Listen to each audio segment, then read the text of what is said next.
Voor internationale studenten die in Maastricht studeren is deze app All Aboard Now ontwikkeld. De bedoeling is dat ze spelenderwijs kennis maken met bijvoorbeeld de Maastrichtse taal en cultuur.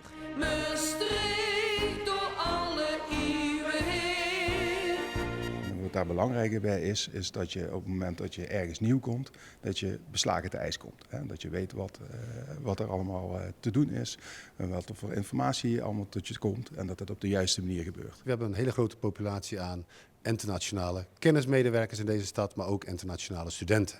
En deze app, All Aboard Now, daar kun je de verbintenis maken tussen de student en de stad. En die Maastrichtse kennis wordt bewust op een creatieve manier overgebracht aan de studenten. Dus het zijn allemaal hele kleine spelletjes om die informatie over te brengen, waardoor de boog toch nog gespannen blijft en de informatie op de juiste manier overgedragen kan worden. En het zou chic zijn, om maar een mooi Maastrichts woord te gebruiken, dat de mensen die deze app gebruiken, ook ikzelf met een Hollandse achtergrond, zou deze app ook kunnen gebruiken. En dan leer ik gelijk internationaal.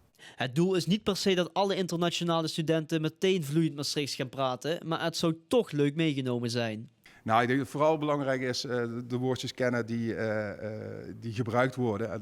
Dus denk dan vooral aan het tellen en aan de straatnamen en dat soort zaken. Ik heb niet in één woordje wie chevrooien zeggen of zo, weet je. Dat zou wel leuk zijn trouwens, hè? Ja, dat is de chevrooien ervan krijgen. Ja.